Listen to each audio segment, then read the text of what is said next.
नमस्कार, आपका स्वागत है आपके अपने चैनल द फार्मा कोर्स 2.0 पे। तो आज के इस वीडियो में हम बात करने वाले हैं फार्माकोथेराप्टिक्स। इस सब्जेक्ट में जो हमारा टॉपिक है इन्फेक्शियस डिसीज। इस टॉपिक में दिए हुए डिसऑर्डर्स के बारे में, इस टॉपिक में दिए हुए कंडीशंस के बारे में।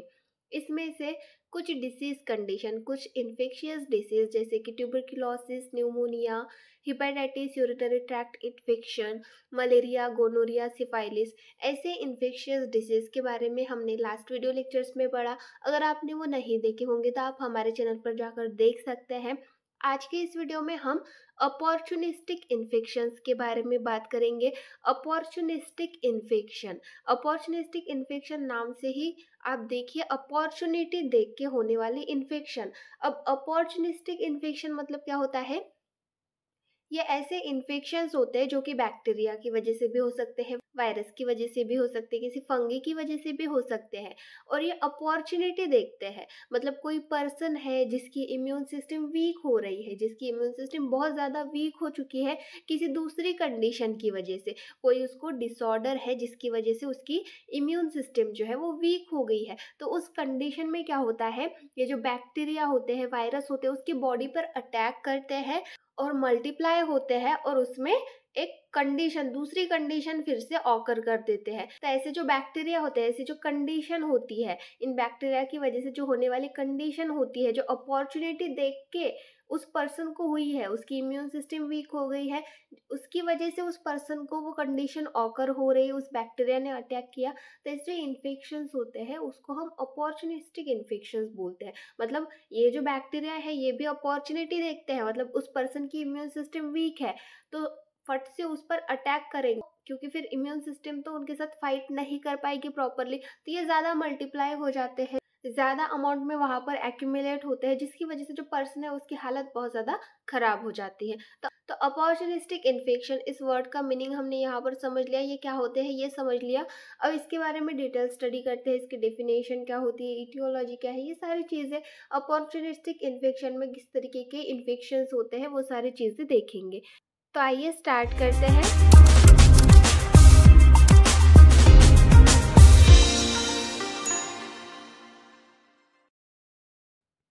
सबसे पहले यहाँ पर हम डेफिनेशन देखेंगे अपॉर्चुनिस्टिक इन्फेक्शन की।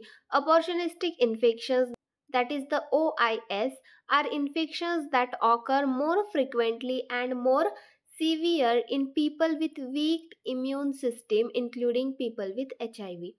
तो अपॉर्चुनिस्टिक इन्फेक्शन ये कैसे इन्फेक्शन होते हैं? Occur more frequently and more severe, frequently हो जाता है और मोस्ट ऑफ द पीपल में बहुत ज़्यादा, बहुत सीवियर कंडीशन ऑकर कर देते हैं।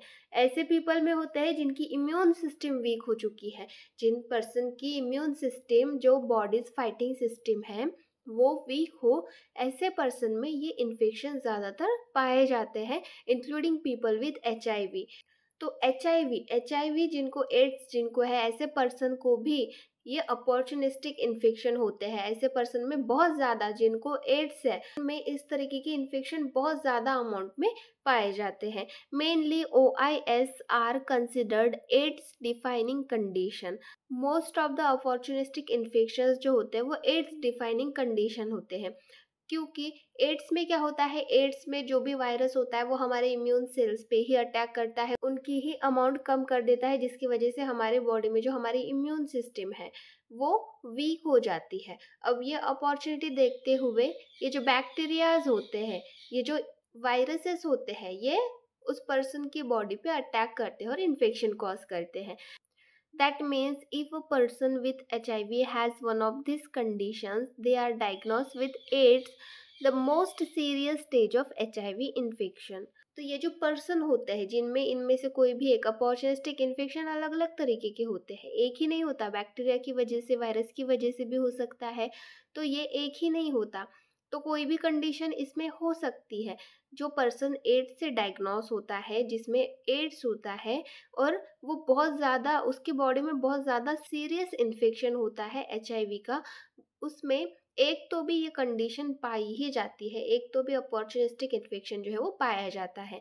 यहाँ पर हम कुछ अपॉर्चुनिस्टिक इन्फेक्शन के बारे में देखेंगे। Common opportunistic infection, some of the most common OIS in people living with HIV are, जिन पर्सन को HIV है, जिन पर्सन को एड्स है, उनमें बहुत ज़्यादा कॉमनली पाए जाने वाले कुछ अपॉर्चुनिस्टिक इन्फेक्शन यहाँ पर हम देखेंगे।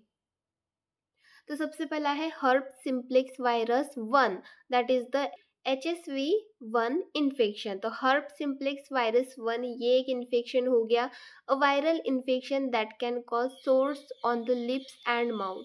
तो हर्ब सिम्प्लेक्स वायरस 1 में क्या होता है, हमारे माउथ के अराउंड, हमारे लिप्स के अराउंड सोर्स आ जाते हैं, छाले आ जाते हैं। तो ये एक तरीके का इन्फेक्शन है, ये इन्फेक्शन हमें हो सकता है, ये इन्फेक्शन होता है अगर किसी पर्सन की इम्यून सिस्टम वीक है। तो ये अपॉर्चुनिस्टिक इन्फेक्शन, ये अपॉर्चुनिटी देखता है, ये जो वायरस ये अपॉर्चुनिटी देखता है और उस पर्सन को हो जाता है फिर। देन नेक्स्ट है Salmonella infection, a bacterial infection that affects the intestine, हमारे इंटेस्टाइन को अफेक्ट करता है सैल्मोनेला। तो ये एक तरीके का इन्फेक्शन हो गया, ये एक तरीके का बैक्टीरियल इन्फेक्शन है। थर्ड है कैंडिडियासिस इन्फेक्शन। तो कैंडिडियासिस इन्फेक्शन ये किस तरीके का इन्फेक्शन है, a fungal infection of the mouth, ये हमारे माउथ का और है ब्रोंकाई, ट्रैकिया, लंग्स, इसोफेगस और वेजाइना। तो ये हमारे माउथ का, ब्रोंकाई का, ट्रैकिया, लंग्स, इसोफेगस और वेजाइना का एक तरीके का फंगल इन्फेक्शन है। मैंने पहले ही बताया यहाँ पर बैक्टीरियल, वायरल और फंगल तीनों तरीके के इन्फेक्शन हो सकते हैं, कोई भी इन्फेक्शन यहाँ पर हो सकता है। तो इस तरीके से ये कैंडिडियासिस इन्फेक्शन हो गया। देन नेक्स्ट है टोक्सोप्लाज्मोसिस। तो टोक्सोप्लाज्मोसिस ये किस तरीके का इन्फेक्शन है, a parasitic infection that can affect the brain. तो पैरासाइटिक इन्फेक्शन भी हो सकते हैं और ये जो टोक्सोप्लाज्मोसिस है ये हमारे ब्रेन को अफेक्ट करता है। तो इस तरीके के अपॉर्चुनिस्टिक इन्फेक्शंस होते हैं। जैसे ही हमारी इम्यून सिस्टम वीक हो जाती है, किसी पर्सन को एड्स है, उसकी इम्यून सिस्टम अगर वीक हो गई है, तो उस कंडीशन में ये जो वायरस है, बैक्टीरिया या फिर ये जो फंगस है या फिर जो भी पैरासाइट है वो बॉडी पे अटैक करता है, वहाँ पर बहुत सीरियस कंडीशन, उस पर्सन के बॉडी में बहुत सीरियस कंडीशन ऑकर कर देता है। तो इस तरीके से ये हो गए कुछ common opportunistic infections. Then next हम देखेंगे etiology of OIS, opportunistic infection की इटियोलॉजी, कॉजेज क्या होते हैं। Opportunistic infections are caused by a variety of germs, that is the viruses, bacteria, fungi and parasite। तो ये बहुत सारे अलग अलग तरीके के जर्म्स की वजह से हो सकता है, जिसमें इंक्लूड होते हैं वायरस, बैक्टीरिया, फंगी और parasite. This germ spread in different ways, ये अलग अलग तरीके से स्प्रेड हो सकते हैं। ये जो जर्म्स है, बैक्टीरिया अलग तरीके से स्प्रेड होगा, वायरस अलग तरीके से, such as in the air, in body fluids और इन कंटेमिनेटेड फूड और वाटर। तो ये एयर के थ्रू स्प्रेड हो सकते हैं, बॉडी फ्लूइड्स के थ्रू, कंटामिनेटेड फूड और वाटर हो गया उसके थ्रू स्प्रेड हो सकते हैं। They can cause health problem when a person's immune system is weakened by HIV disease. अगर किसी पर्सन की जो इम्यून सिस्टम है वो वीक हो चुकी है HIV डिसीज की वजह से, एड्स की वजह से इम्यून सिस्टम वीक हो चुकी है, तो उस कंडीशन में ये बहुत ज़्यादा हेल्थ प्रॉब्लम कॉज करते हैं, बहुत सीरियस कंडीशन ऑकर करते हैं। देन नेक्स्ट है acquired immunodeficiency syndrome, AIDS. AIDS क्या होता है इसके बारे में देखेंगे। हमने अभी अपॉर्चुनिस्टिक इन्फेक्शन के बारे में देखा। अपॉर्चुनिस्टिक इन्फेक्शन में ये कुछ ज़्यादा बड़ा टॉपिक नहीं है, ये सिंपली हमें बताया गया है कि हमारी जो इम्यून सिस्टम है वो वीक होने के बाद कुछ कंडीशंस, कुछ वायरसेस हो गए, कुछ बैक्टीरियाज हो गए, वो अटैक करने की वजह से कुछ कंडीशंस हमारी बॉडी में ऑकर होती है। तो ये जो कंडीशंस है इनकी वजह से जो पर्सन है उसकी हेल्थ बहुत ज़्यादा सीरियस हो जाती है, जिसकी वजह से उसकी डेथ भी हो सकती है। अब अपॉर्चुनिस्टिक डिसीज में मोस्ट ऑफ द टाइम हमने HIV की वजह से वीक इम्यून सिस्टम होती है ऐसा देखा। HIV की वजह से वीक इम्यून सिस्टम क्यों होती है, यहाँ पर क्या होता है, एक्वायर्ड इम्यून डिफिशियंसी सिंड्रोम, आप नाम से ही समझ सकते हैं, इम्यून डिफिशियंसी सिंड्रोम बोला गया है। एड्स मतलब इम्यून डिफिशियंसी, यहाँ पर इम्यून सिस्टम की ही डिफिशियंसी हो जाती है। ये जो कंडीशन है एड्स, इसमें जो वायरस पाया जाता है वो वायरस जो होता है वो हमारी इम्यून सिस्टम पे ही अटैक करता है, हमारी इम्यून सेल्स पे अटैक करता है, जिसकी वजह से उनका जो अमाउंट है वो कम होता जाता है और हमारी इम्यून सिस्टम वीक हो जाती है। तो ये हमें कोई डिसीज, हमारे अंदर कोई कंडीशन, डिसीज कंडीशन ऑकर नहीं करता, ये सिर्फ हमारी इम्यून सिस्टम को जाके वीक करता है, हमारी इम्यून सिस्टम को वीक करता है, उस पर अटैक करके उन सेल्स को डिस्ट्रॉय कर देता है। ये जो वायरस है HIV, पर उस वजह से क्या होता है, जो अदर बैक्टीरियल इन्फेक्शंस होते हैं, वायरल इन्फेक्शंस होते हैं, वो उस पर्सन को हो जाते हैं, वो हो जाते हैं। वो बॉडी में वो बैक्टीरिया अटैक करता है, फिर बॉडी पे वो वायरस अटैक करता है। तो उस कंडीशन में क्या होता है, जो पर्सन है उसकी इम्यून सिस्टम तो पहले से ही वीक है, ये जो बैक्टीरिया है ये जल्दी जल्दी मल्टीप्लाई करते हैं, इन्फेक्शन और ज़्यादा बढ़ता जाता है और ज़्यादा बढ़ता जाता है। पेशेंट की हालत जो है वो बहुत ज़्यादा ख़राब हो जाती है, जिसकी वजह से उसकी डेथ भी होती है। तो ये एक लाइफ थ्रेटनिंग कंडीशन हो सकती है, ये एक लाइफ थ्रेटनिंग कंडीशन है एड्स। तो इसके बारे में देखेंगे ये क्या होता है, ये इन्फेक्शन किस तरीके से होता है, कॉजेज क्या है, इसकी पैथोफिजियोलॉजी किस तरीके से डेवलप होता है, ट्रीटमेंट हम किस तरीके से कर सकते हैं, सारी चीज़ें देखेंगे। सबसे पहले यहाँ पर हम डेफिनेशन देखेंगे एड्स की। Definition: Acquired immune deficiency syndrome is a common sexually transmitted disease. AIDS ये sexually transmitted disease है. It is a collection of symptoms and infections resulting from the specific damage to the immune system caused by the human immunodeficiency virus, that is the HIV in humans. तो ये क्या है, it is a collection of symptoms, बहुत सारे symptoms, अलग अलग तरीके की सिम्टम्स दिखते हैं। जिसको भी एड्स हुआ है उसमें खांसी, जुकाम, फीवर, डायरिया, इस तरीके के अलग अलग सिम्टम्स दिखते हैं। एंड इन्फेक्शन भी अलग अलग तरीके के होते हैं। जैसे हमने अपॉर्चुनिस्टिक इन्फेक्शन में देखा, तो उस पर्सन की बॉडी में बैक्टीरियल इन्फेक्शन भी हो सकता है, वायरल इन्फेक्शन भी हो सकता है, फंगल इन्फेक्शन भी हो सकता है, मतलब अलग अलग तरीके के इन्फेक्शंस होते हैं resulting from the specific damage to the immune system. यहाँ पर क्या होता है, इम्यून सिस्टम को डैमेज होने की वजह से, हमारी इम्यून सिस्टम डैमेज होने की वजह से इस तरीके की सिम्टम्स, इस तरीके के इन्फेक्शंस हमारी बॉडी में देखने को मिलते हैं, cause by the human immunodeficiency virus, that is the HIV in humans. तो ये किस वजह से होता है, human immunodeficiency virus, HIV virus की वजह से हमारी इम्यून सिस्टम डैमेज होती है, जिसकी वजह से हमारे बॉडी में बहुत अलग अलग तरीके की सिम्टम्स दिखते हैं, अलग अलग तरीके के इन्फेक्शंस दिखते हैं। तो इस तरीके की ये कंडीशन होती है एड्स। तो ये हो गई definition. It is a disorder of cell mediated immune system of the body. हमारे बॉडी की जो सेल मेडिएटेड इम्यून सिस्टम होती है उसका ये डिसऑर्डर होता है। There is a reduction in the number of helper T cells which stimulate antibody production by B cells. तो यहाँ पर क्या होता है, हमारे जो हेल्पर टी सेल्स होते हैं, ये हमारे इम्यून सेल्स है, इनका नंबर कम हो जाता है, इनका अमाउंट कम हो जाता है। और हेल्पर टी सेल्स क्या करते हैं, जो बीटा सेल्स होते हैं उनके थ्रू एंटीबॉडीज का प्रोडक्शन करते हैं, उनको स्टिमुलेट करके एंटीबॉडीज का प्रोडक्शन ये स्टिमुलेट करते हैं। तो इस तरीके से हेल्पर टी सेल्स होते हैं। देन नेक्स्ट हम देखेंगे इनके कॉजेटिव एजेंट्स। एड्स ये कंडीशन किस वजह से होती है, इसका कॉजेटिव एजेंट क्या होता है।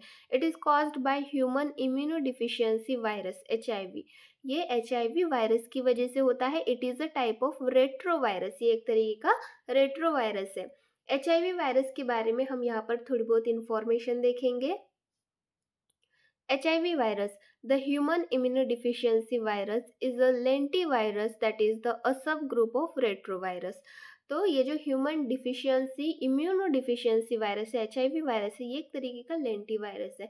मतलब रेट्रोवायरस के अलग अलग तरीके के ग्रुप होते हैं, उनका ये एक तरीके का सब ग्रुप है। It is a single standard RNA virus that replicates via reverse transcription. तो ये एक तरीके का सिंगल स्टैंडर्ड RNA वायरस होता है। जो HIV वायरस है वो सिंगल स्टैंडर्ड RNA वायरस है, ये ध्यान में रखिए, सिंगल स्टैंडर्ड RNA वायरस है दैट रिप्लिकेट्स मतलब वो अपनी एग्जैक्ट कॉपीज बनाता है। Via reverse transcription, reverse transcription मतलब क्या होता है, a biological process that uses an enzyme to create a DNA copy from RNA। तो ये RNA होता है, और रिवर्स ट्रांसक्रिप्शन ये जो प्रोसेस होती है इसके थ्रू, ये रिवर्स ट्रांसक्रिप्टेज इस एंजाइम के थ्रू जो अपना RNA है उसी को DNA में कन्वर्ट करता है, अपने ही RNA की कॉपी तैयार करता है और उसको DNA में कन्वर्ट करता है रिवर्स ट्रांसक्रिप्शन के through. The virus compromise the body's ability to handle disease and cause AIDS. तो ये वायरस क्या करता है, जो बॉडी की एबिलिटी होती है डिसीज को हैंडल करने की, मतलब कोई भी डिसीज कंडीशन ऑकर होती है, कोई भी इन्फेक्शन हमारी बॉडी में होता है, तो हमारी इम्यून सिस्टम उसके साथ फाइट करती है, जिसकी वजह से वो हमारे बॉडी में ज़्यादा स्प्रेड नहीं होता और कुछ मेडिसिन लेने के बाद वो पूरी तरीके से ठीक हो जाता है। तो इसमें इम्यून सिस्टम बहुत ज़्यादा हेल्पफुल होती है। पर हमारी इम्यून सिस्टम को इस इन्फेक्शन को, इन डिसीज कंडीशन को हैंडल करने की जो एबिलिटी होती है, उसी को ये वायरस कम कर देता है, जिसकी वजह से एड्स कंडीशन ऑकर होती है। In this disease, HIV virus affect on immune system, and this system becomes unable to defend itself against foreign invaders like bacteria and other viruses and allows the development of certain diseases. तो HIV virus में क्या होता है, हमारे जो immune system है, HIV virus हमारे immune system को अफेक्ट करता है, हमारे इम्यून सिस्टम के ऊपर अटैक करता है। और ये जो हमारी इम्यून सिस्टम है, ये खुद को डिफेंड नहीं कर पाती फॉरेन इन्वेडर्स के थ्रू। जैसे कि बैक्टीरिया हमारे बॉडी में एंटर हो रहा है, वायरस हो रहा है, तो इनसे हमें बचाव नहीं कर पाती, हमारा बचाव नहीं कर पाती, ये फाइट ही नहीं कर पाती, जिसकी वजह से कुछ डिसीज कंडीशंस डेवलप हो जाते हैं। Infection with HIV occurs by the transfer of blood, semen, vaginal fluids और ब्रेस्ट मिल्क। तो ये जो इन्फेक्शन होता है, ये HIV का किस तरीके से ट्रांसफर होता है, ब्लड ट्रांसफ्यूजन के थ्रू होता है, सीमन के थ्रू, वेजाइनल फ्लूइड्स के थ्रू, या फिर ब्रेस्ट मिल्क के थ्रू ये ट्रांसफर हो सकता है। HIV infects vital cells in the human immune system such as helper T cells, specifically CD4 plus T cells, macrophages and dendritic cells। तो HIV जो होता है वो हमारे कुछ वाइटल सेल्स, हमारे इम्यून सिस्टम के जो इम्पोर्टेंट सेल्स होते हैं, उन्हीं को इन्फेक्ट करता है। जैसे कि हमारे हेल्पर टी सेल्स, उनमें भी स्पेसिफिकली जो हमारे CD4 और टी सेल्स है, उनको ये अफेक्ट करता है, उनको इन्फेक्ट करता है। मैक्रोफेजेस को इन्फेक्ट करता है, डेंड्राइटिक सेल्स को ये इन्फेक्ट करता है। हमारे इम्यून सिस्टम में मैक्रोफेजेस ही सबसे पहले उस साइट पे जाते हैं जहाँ पर इन्फेक्शन हुआ हो, तो ये मैक्रोफेजेस को भी इन्फेक्ट कर देते हैं। तो इस तरीके का ये वायरस होता है। देन नेक्स्ट है स्ट्रक्चर ऑफ HIV का यहाँ पर हम स्ट्रक्चर देखेंगे, इसका स्ट्रक्चर किस तरीके से होता है उसके बारे में देखेंगे। The virus is spherical with a diameter of about 90 to 120 nanometre. तो ये वायरस स्पेरिकल शेप का होता है और इसका डायमीटर होता है 90 to 120 नैनोमीटर का। It's genome consist of single stranded RNA filament segmented into two identical filament and associated with a reverse transcriptase enzyme. तो इसका जो जीनोम होता है, जो जेनेटिक मटेरियल होता है, वो क्या होता है, वो किस तरीके का होता है, वहां पर सिंगल स्ट्रैंडेड RNA फिलामेंट होता है, जो कि दो आइडेंटिकल फिलामेंट्स में सेगमेंटेड होते हैं। मतलब वहां पर दो आइडेंटिकल सेगमेंट्स प्रेजेंट होते हैं और वो सिंगल स्ट्रैंडेड RNA होता है। वहीं पे रिवर्स ट्रांसक्रिप्टेज एंजाइम प्रेजेंट होता है, वहीं पर रिवर्स ट्रांसक्रिप्टेज एंजाइम भी प्रेजेंट होता है। इसी वजह से रिवर्स ट्रांसक्रिप्टेज इस प्रोसेस के थ्रू ये जो बैक्टीरिया, ये जो वायरस है, ये फिर DNA में कन्वर्ट होता है, ये अपनी एग्जैक्ट कॉपी करता है, एग्जैक्ट कॉपी तैयार करता है और DNA में कन्वर्ट होता है। The envelope consist of a lipid bilayer derived from host cell membrane and projecting knob like glycoprotein spikes। तो ये जो एनवलप होता है, जो वायरस है, उसका एनवलप होता है लिपिड बाइलेयर का। उसका जो एनवलप होता है वो लिपिड, मतलब दो लिपिड की लेयर से ये बना हुआ होता है। Derived from host cell membrane, जो होस्ट सेल मतलब जो पर्सन है, उसकी जो सेल मेम्ब्रेन है उससे डिराइव किया रहता है। And projecting knob like glycoprotein spikes, और नॉब लाइक स्ट्रक्चर उसमें प्रेजेंट रहते हैं, उसके एनवलप के ऊपर प्रेजेंट रहते हैं, जो कि ग्लाइकोप्रोटीन स्पाइक्स, जैसे कि ग्लाइकोप्रोटीन स्पाइक्स होते हैं, उसी तरीके के नॉब लाइक प्रोजेक्टिंग स्ट्रक्चर्स वहां पर प्रेजेंट रहते हैं। It consist of 2 protein quotes, ये 2 प्रोटीन कोट्स से बना हुआ होता है। आप इमेज में देख सकते हैं, इस तरीके का ये स्ट्रक्चर होता है HIV वायरस का, जो ह्यूमन इम्यूनो डिफिशियंसी वायरस है, इसका ये स्ट्रक्चर है। आप देख सकते हैं इमेज में, ये स्पेरिकल शेप का है और यहाँ पर आपको 2 फिलामेंट दिख रहे हैं जो कि है सिंगल स्ट्रैंडेड RNA। और यहाँ पर ये जो पॉइंट आपको दिख रहा है, ये है रिवर्स ट्रांसक्रिप्टेज एंजाइम, यहाँ पर प्रेजेंट रहता है। और इसकी जो लेयर है वो लिपिड बाइलेयर होती है। और ये जो नॉब लाइक स्ट्रक्चर्स है, ये नॉब लाइक स्ट्रक्चर्स यहाँ पर दिख रहे हैं और ये प्रोटीन कोड से बना होता है। तो इस तरीके का ये स्ट्रक्चर होता है। देन नेक्स्ट हम देखेंगे इसका इंक्यूबेशन पीरियड। इंक्यूबेशन पीरियड मतलब बहुत बार हमने देखा, अब तक तो आपको याद हो जाना चाहिए। इंक्यूबेशन पीरियड मतलब जब पहला सिम्टम्स दिखता है इन्फेक्शन होने के बाद, पहला सिम्टम जब दिखता है उतने बीच का, उसके बीच का जो पीरियड होता है उसको हम इंक्यूबेशन पीरियड बोलते हैं। The duration between primary infection and progression to clinical disease averages about 10 year. तो प्राइमरी इन्फेक्शन हो रहा है, प्राइमरी इन्फेक्शन मतलब जो बैक्टीरिया जो भी वायरस है वो हमारे बॉडी में एंटर हो रहा है, एंटर होने के बाद क्लिनिकल डिसीज का जो प्रोग्रेशन होता है, मतलब प्रोग्रेशन मतलब जो सिम्टम्स दिखना स्टार्ट होने लगते हैं, एवरेज अबाउट 10 ईयर्स, 10 साल के बाद इसके सिम्टम्स दिखते हैं। कभी जल्दी भी दिख जाता है, कभी बहुत ज़्यादा लेट दिखते हैं, मतलब 10 साल तो भी लग सकते हैं इसके सिम्टम्स दिखने में। तो ये हो गया इसका इंक्यूबेशन पीरियड। देन नेक्स्ट है मोड ऑफ ट्रांसमिशन, ये किस तरीके से ट्रांसमिट होता है।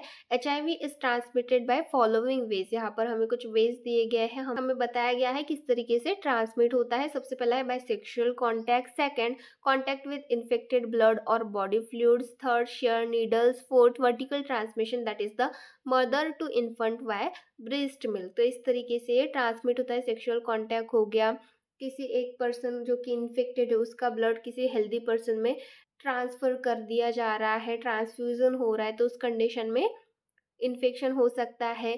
नीडल शेयर की है तो उस कंडीशन में ये कंडीशन ऑकर हो सकती है। मदर से बेबी में ये ट्रांसफ़र हो सकता है। तो इस तरीके से ये ट्रांसमिशन के मोड हो गए। तो नेक्स्ट हम देखेंगे यहाँ पर इसकी पैथोफिजियोलॉजी, ये कंडीशन किस तरीके से डेवलप होती है। Invading HIV virus into the host body, host body मतलब जो भी पर्सन है, जो भी इन्फेक्टेड पर्सन है, या फिर जो भी हम पेशेंट बोलेंगे, यहाँ पर पेशेंट बोलेंगे, होस्ट बॉडी मतलब जो भी पेशेंट है। तो इन्वेडिंग मतलब एंटर हो रहा है, HIV वायरस जो पेशेंट है उसके बॉडी में सबसे पहले एंटर हो रहा है। अब एंटर होने के बाद यह क्या करता है, virus enters into macrophages, body में एंटर होने के बाद, पेशेंट की बॉडी में एंटर होने के बाद HIV वायरस सबसे पहले मैक्रोफेजेस के अंदर एंटर होता है, जो हमारे मैक्रोफेजेस सेल्स होते हैं उसके अंदर ये एंटर होता है। अब वहां पर एंटर होने के बाद ये क्या करता है, RNA genome of the virus replicates to form viral DNA with the help of reverse transcriptase enzyme. तो हमने वायरस का स्ट्रक्चर देखा, वायरस के स्ट्रक्चर में हमने ये देखा कि वहाँ पर RNA जीनोम प्रेजेंट रहता है, साथ में रिवर्स ट्रांसक्रिप्टेज एंजाइम भी प्रेजेंट रहता है। तो ये जो RNA जीनोम होता है ये रिप्लिकेट करता है, मतलब एग्जैक्ट कॉपी तैयार करता है और वायरल DNA फॉर्म करता है। ये वायरल DNA फॉर्म करता है रिवर्स ट्रांसक्रिप्टेज एंजाइम के थ्रू, मतलब ये RNA से DNA फॉर्म करता है उन मैक्रोफेजेस सेल्स के अंदर। This viral DNA gets incorporated into the host cell's DNA and directs the infected cells to produce viruses। तो ये जो वायरल DNA होता है, जो वायरस है उसने DNA अपना फॉर्म कर लिया, अब ये DNA जो है वो इनकॉर्पोरेट करता है होस्ट सेल DNA को, मतलब जो भी पेशेंट है उसके जो DNA होता है, उसका जो DNA होता है, उसके सेल का जो DNA होता है उसको इनकॉर्पोरेट करता है एंड इन्फेक्टेड सेल्स जो भी होता है, जो भी सेल इन्फेक्टेड हो चुका है वो उसी तरीके का वायरस जो है वो प्रोड्यूस करता है। HIV वायरस प्रोड्यूस करता है, जो हमारा DNA होता है वो भी, जो पेशेंट का DNA है वो भी उसी तरीके के सेल्स प्रोड्यूस करने लगता है। अब इससे क्या होता है, the macrophages produce virus and act like a HIV factory. अब क्या होता है, इन मैक्रोफेजेस से बहुत ज्यादा HIV वायरस प्रोड्यूस होते रहते हैं, तो उस कंडीशन में ये जो मैक्रोफेजेस है ये एज अ HIV फैक्ट्री की तरह लगते हैं, क्योंकि वहां से बहुत सारे HIV वायरस जो है वो प्रोड्यूस होते रहते हैं। जो ह्यूमन है, जो पेशेंट है, उसके जो सेल्स है, उसके जो मैक्रोफेजेस है वो बहुत ज्यादा अमाउंट में इस वायरस का प्रोडक्शन करते हैं, जिसकी वजह से ये और ज्यादा फैल जाते हैं, एकदम HIV फैक्ट्री की तरह ये एक्ट करते हैं। Simultaneously enter into helper T sales, बाद में जो हमारे हेल्पर टी सेल्स होते हैं, हमारे जो अदर इम्यून सेल्स होते हैं उनमें भी ये एंटर होते हैं, जिसकी वजह से the patient gets immune deficiency, जिसकी वजह से क्या होता है, जो पेशेंट है, अब हेल्पर टी सेल्स में मैक्रोफेजेस को तो ये पहले ही इन्फेक्टेड कर चुके हैं, अब ये हेल्पर टी लिम्फोसाइट्स में भी एंटर हो रहे हैं, उनको भी इन्फेक्ट कर रहे हैं, जिसकी वजह से जो पेशेंट है उसकी इम्यून सिस्टम कम हो जाती है, वीक हो जाती है, जिसकी वजह से पेशेंट जो होता है वो इम्यून डिफिशिएंट होता है और उसमें एड्स की कंडीशन ऑकर होती है। तो इस तरीके से ये हो गई पैथोफिजियोलॉजी ऑफ एड्स। इस तरीके से ये पैथोफिजियोलॉजी हो गई, इस तरीके से एड्स ये कंडीशन डेवलप होती है। देन नेक्स्ट हम देखेंगे इसके क्लिनिकल मैनिफेस्टेशन, सिम्टम्स क्या होते हैं। Symptoms of HIV infection include, कौन कौन से सिम्टम्स होते हैं। सबसे पहला है continuous fever more than 100 Fahrenheit for 1 month, 1 महीने के लिए कंटिन्यूअसली फीवर रहता है 100 फ़ारेनहाइट से ऊपर। वेट लॉस होता है, continuous diarrhoea that last more than a week, continuous diarrhoea होता है जो कि 1 वीक से ज़्यादा रहता है। परसिस्टेंट कफ, बहुत ज़्यादा कफ आता है। Heavy night sweat that is the hyper hidrosis, बहुत ज़्यादा रात में बहुत ज़्यादा पसीना आता है। स्वोलन लिम्फ नोड, हमारे लिम्फ नोड स्वेल हो जाते हैं, उनमें स्वेलिंग आ जाती है। White spots on tongue, mouth and throat, throat के ऊपर, माउथ के ऊपर, टंग के ऊपर वाइट स्पॉट्स आते हैं। Dry and flaky skin that is the xeroderma, हमारी जो स्किन हो जाती है वो ड्राई हो जाती है, फ्लैकी हो जाती है, जिसको हम जेरोडर्मा बोलते हैं। इस तरीके के सिम्टम्स दिखते हैं। देन नेक्स्ट है डायग्नोसिस, हम इस कंडीशन को किस तरीके से डायग्नोस कर सकते हैं। सबसे पहला है CD4 plus T cells count of fewer than 200 cells per PL। तो CD4 टी सेल्स जो होते हैं उनका काउंट हम चेक करते हैं, वो कितने अमाउंट में प्रेजेंट है, उससे हम डिटेक्ट कर सकते हैं। एंटीजन एंटीबॉडी टेस्ट, ये एक टेस्ट हो गई, डायग्नोस्टिक टेस्ट हो गई। देन नेक्स्ट है एंटीबॉडी टेस्ट। एंटीबॉडी टेस्ट मतलब this test look for antibodies to HIV in blood और सलाइवा। तो ब्लड में और सलाइवा में जो HIV है, मतलब HIV के लिए कुछ एंटीबॉडीज, ये जो हमारी इम्यून सिस्टम है ये एंटीबॉडी फॉर्म करती है। तो HIV के लिए, HIV इन्फेक्शन के लिए कोई हमारे ब्लड में या फिर सलाइवा में एंटीबॉडीज तो फॉर्म नहीं हुए हैं, ये एंटीबॉडी टेस्ट के थ्रू चेक किया जाता है। देन फोर्थ है nucleic acid test. Nucleic acid test मतलब NATs, मतलब this test look for the actual virus in your blood, that is the viral load. तो जो वायरस होता है, हमारा ब्लड सैंपल लिया जाता है और जो वायरस है वो देखा जाता है, वो ब्लड में प्रेजेंट है कि नहीं, ये चेक किया जाता है न्यूक्लिक एसिड टेस्ट के थ्रू। तो इस तरीके से डायग्नोस्टिक टेस्ट हो गए। देन नेक्स्ट हम देखेंगे इसके ट्रीटमेंट के बारे में। There are many medications that can control HIV and prevent complications. बहुत सारी मेडिकेशन है जो कि ह्यूमन इम्यूनो डिफिशियंसी वायरस को कंट्रोल करती है और प्रिवेंट करती है, जो भी कॉम्प्लिकेशंस होती है उसको प्रिवेंट करती है। This medication are called anti retroviral therapy. इस मेडिकेशंस को एंटी रेट्रोवायरल थेरेपी कहा जाता है। ART is usually a combination of 2 or more medications from several different drug classes. तो एंटी रेट्रोवायरल थेरेपी में बहुत ज़्यादा कॉम्बिनेशन ड्रग दिए जाते हैं, 2 या फिर 2 से ज़्यादा मेडिसिन का कॉम्बिनेशन करके ड्रग दिए जाते हैं। अलग अलग क्लास के, जो अलग अलग क्लास के ड्रग होते हैं उनका कॉम्बिनेशन ड्रग बना के पेशेंट को दिया जाता है एंटी रेट्रोवायरल थेरेपी में। देन नेक्स्ट हम यहाँ पर हम देखेंगे the classes of anti HIV drugs include. जो एंटी रेट्रोवायरल थेरेपी है उसमें कौन कौन से ड्रग्स इंक्लूड होते हैं, एंटी HIV ड्रग्स कौन से हैं वो देखते हैं। सबसे पहला क्लास है non nucleoside reverse transcriptase inhibitor, that is the NNRTIs। These drugs turn off a protein needed by HIV to make copies of itself। तो ये क्या करता है, ये जो ड्रग्स होते हैं ये क्या करते हैं, जो प्रोटीन मतलब जो रिवर्स ट्रांसक्रिप्टेज एंजाइम होता है इसी प्रोटीन को ऑफ कर देते हैं, इसी प्रोटीन को ब्लॉक कर देते हैं, जिसकी वजह से जो HIV है वो उसकी कॉपीज नहीं बना पाता। तो इस तरीके से ये ड्रग काम करते हैं। एग्जाम्पल्स हैं इफाविरेंज, रिल्पीविरिन एंड डोराविरिन। तो इस तरीके के ड्रग्स हो गए जो कि non nucleoside reverse transcriptase inhibitors में इंक्लूड होते हैं। देन नेक्स्ट क्लास है न्यूक्लियोसाइड और nucleotide reverse transcriptase inhibitors, that is the NRTIs। These drugs are faulty version of the building block that HIV needs to make copies of itself।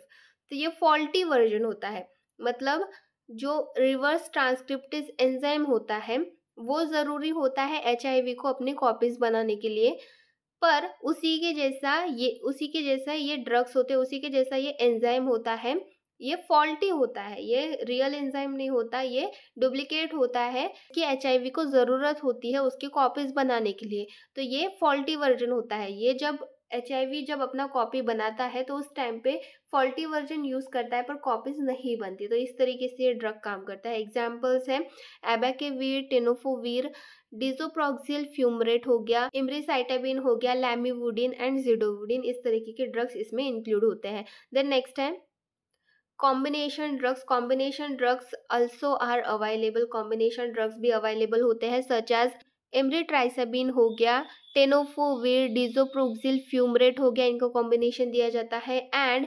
एमिट्राइसिटिबिन हो गया, टिनोफोवीर, एलाफेनामाइड fumarate, इनका combination दिया जाता है। Fourth is the protease inhibitor, PIS के बारे में देखेंगे। This drug inactivate HIV protease, another protein that HIV needs to make copies of itself. तो ये प्रोटीएज जो HIV प्रोटीएज होता है उसको इनएक्टिवेट कर देते हैं। ये एक तरीके का प्रोटीन होता है जो कि HIV के लिए ज़रूरी होता है उसकी कॉपीज बनाने के लिए, तो इसी को ये ब्लॉक कर देते हैं। एग्जाम्पल्स हैं एटेजनावीर हो गया, डारुनावीर हो गया, लोपिनावीर और रिटोनावीर, तो इस तरीके के ड्रग्स आते हैं। देन नेक्स्ट है इंटीग्रेज इनिबिटर। इंटीग्रेज इनिबिटर मतलब क्या होता है? This drug work by disabling a protein called integrase which HIV uses to insert its genetic material into CD4 T cells। तो ये ड्रग क्या करते हैं? ये इंटीग्रेज इस प्रोटीन को इनिबिट कर देते हैं। ये इंटीग्रेज, ये जो एंजाइम है, ये जो प्रोटीन है, ये HIV वायरस यूज करता है किसके लिए? जो उसका जेनेटिक मटेरियल है, HIV वायरस का जो जेनेटिक मटेरियल है वो CD4 T सेल्स में एंटर करने के लिए इंटीग्रेज इस प्रोटीन का HIV वायरस यूज करता है। इसी प्रोटीन को ये जो ड्रग है ये इनएक्टिव कर देते हैं, ब्लॉक कर देते हैं, जिसकी वजह से ये CD4 T सेल्स में अपना जेनेटिक मटेरियल एंटर नहीं कर पाता। तो इसके एग्जांपल्स है बिक्टिग्राविर सोडियम, रेल्टिग्राविर, डोलुटिग्राविर एंड कैबोटिग्राविर, इस तरीके के ये ड्रग्स होते हैं। देन नेक्स्ट है एंट्री और फ्यूजन इनिबिटर्स। तो एंट्री और फ्यूजन इनिबिटर्स मतलब क्या होता है? This drug block HIV's entry into CD4 plus T cells. तो ये जो ड्रग्स होते हैं एंट्री और फ्यूजन इनिबिटर्स, ये CD4 T सेल्स में जो HIV की एंट्री है वो ब्लॉक कर देते हैं। इसमें जो ड्रग्स आते हैं वो होते हैं इन्फ्यूवेटाइड हो गया, मैराविरोक हो गया, इस तरीके के ड्रग्स इसमें शामिल होते हैं। तो इस तरीके से ये ड्रग्स हो गए, इस तरीके से ये क्लासेस हो गए एंटी HIV मेडिसिन के। पर हमने अपॉर्चुनिस्टिक इन्फेक्शन और एड्स इन दो कंडीशंस के बारे में पढ़ा। आज की वीडियो लेक्चर में बस इतना ही। नेक्स्ट इन्फेक्शियस डिसीज है वो हम नेक्स्ट वीडियो लेक्चर में देखेंगे। वीडियो में बस इतना ही। वीडियो हेल्पफुल लगे तो वीडियो को लाइक करें, अपने दोस्तों के साथ भी शेयर करें, चैनल पर नए हैं तो सब्सक्राइब करें। Thank you.